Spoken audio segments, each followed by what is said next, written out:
Yo, let's do some math. Well, let's do some trap. Yeah, we're gonna drop the payload, and we're gonna stay low.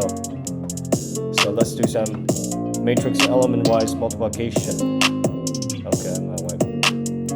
So you have x equals 1 and 2, y equals 3 and 4.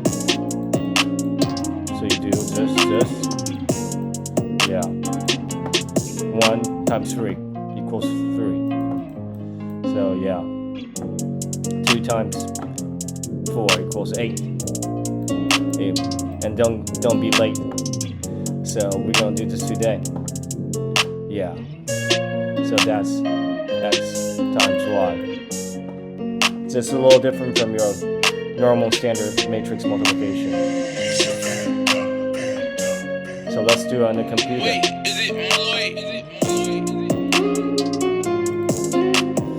Yeah. Import these libraries and be happy. Yeah. So x equals Forge tensor 1 and 2. Yeah. And y equals Forge tensor. Yeah.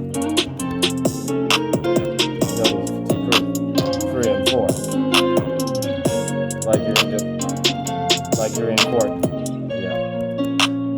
So let's print x times y. Yeah, it's tensor 3 and 8. Chill. See you later.